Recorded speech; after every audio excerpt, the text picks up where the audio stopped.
కొత్త మేనిఫెస్టో తెలంగాణ కోసం ఇచ్చింది.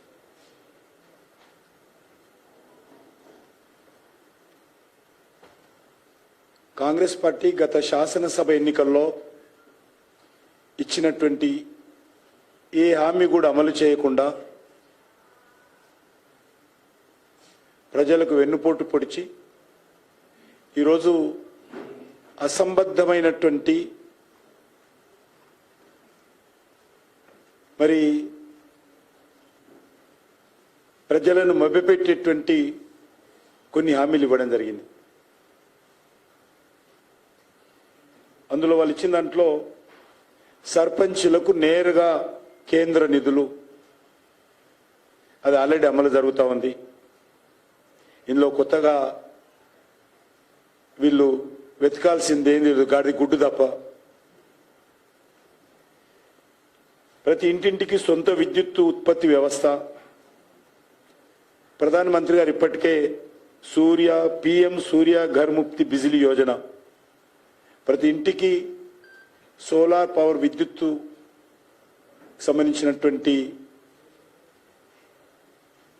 ఫెసిలిటీస్ కల్పించి బ్యాంకు రుణాల ద్వారా ఆ విద్యుత్ అంతా కూడా ఉచితంగా ప్రజలు ఉపయోగించుకునే విధంగా స్కీమ్ అమలు జరుగుతూ ఉంది.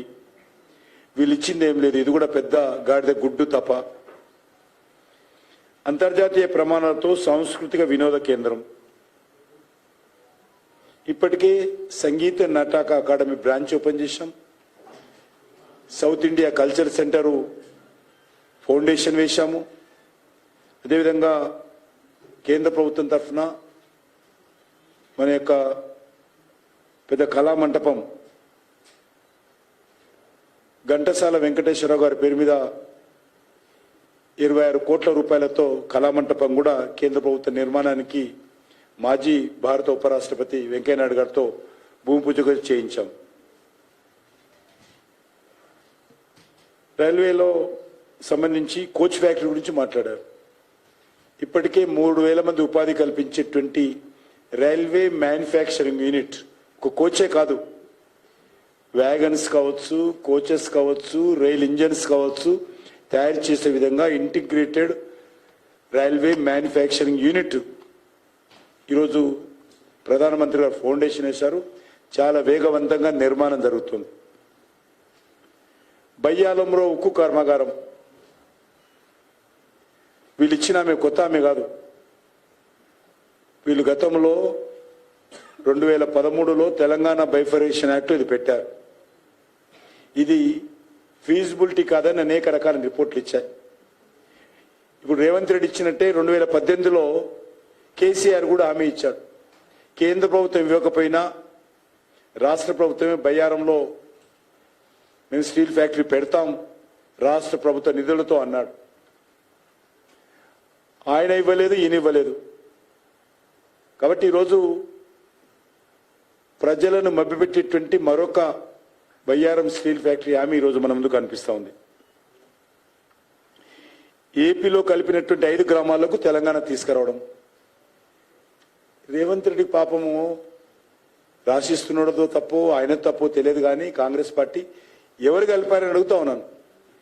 ఇది బైఫర్కేషన్ యాక్ట్లో ఎవరు పెట్టారు? కాంగ్రెస్ పార్టీ కదా పెట్టింది, భారతీయ జనతా పార్టీ కాదు కదా.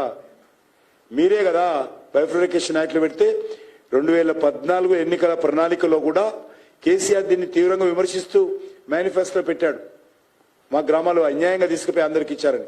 అప్పటికి బీజేపీ ప్రభుత్వం రాలా. మరి ఈరోజు మళ్ళీ ఏదో హామీ ఇస్తున్నారు కొత్తగా. రామగుండం మనుగురు కొత్త రైల్వే 3,600 కోట్ల రూపాయలతో 200 కిలోమీటర్ల పొడవున చేపట్టినటువంటి ప్రాజెక్టుకి ఇప్పటికే కేంద్ర ప్రభుత్వం ఫైనల్ లొకేషన్ సర్వే పూర్తి చేస్తున్నాం. మేము దాన్ని బట్టి మేము ఫాలో చేస్తున్నా. నేను ఇలా కొత్తగా ఇస్తున్నట్టు ఏదో ఇస్తామన్నట్టు రైల్వేల గురించి మాట్లాడే నైతిక హక్కు లేదు వీళ్ళకు. వీళ్ళ హయాంలో రైల్వేలకు సంవత్సరానికి ఎంత కేటాయింపులు ఉండేది, మోడీ గారు వచ్చిన తర్వాత ఎంత కేటాయింపులు వచ్చిందో రేవంత్ రెడ్డి చర్చకు రావాల్సిందిగా సవాల్ చేస్తా ఉన్నాను. సైనిక్ స్కూల్ మాట్లాడుతూ ఉన్నాడు.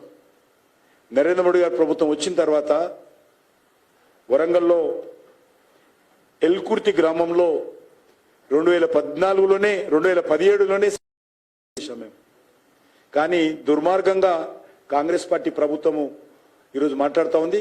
అప్పుడు ఉన్నటువంటి బీఆర్ఎస్ సహకరించని కారణంగా ఇప్పటికి కూడా స్కైనీ స్కూల్ మంజూరై ఉన్నది తెలంగాణకు. నవోదయ విద్యాలయాల సంఖ్య రెట్టింపు, దానికి సంబంధించి క్యాబినెట్ రెడీగా ఉంది. ఇలా ఏం చేయాల్సింది లేదు, ఇలా గవర్నమెంట్ వచ్చేది లేదు, సచ్చేది లేదు. కాబట్టి మేమైతే తప్పకుండా నవోదయ విద్యా సంస్థలను మేమే ఆల్రెడీ క్యాబినెట్ అప్రూవల్ అయింది. ఆల్మోస్ట్ ఫైనల్ క్యాబినెట్లో ఫైనల్ అయిపోతే అది వచ్చేస్తుంది. నేషనల్ ఏవియేషన్ యూనివర్సిటీ అంటారు. కేంద్ర ప్రభుత్వం హైదరాబాద్లో ఈ దేశంలోనే మొట్టమొదటి civil aviation research organisation CARO సంస్థను మంజూరు చేశాం, నిధులు కేటాయించాం. ఇన్స్టిట్యూట్ ఆల్రెడీ నిర్మాణం పని పూర్తయిపోయింది. ప్రధానమంత్రి గారు స్వయంగా పూర్తి చేశారు. నేను ఒక్కటే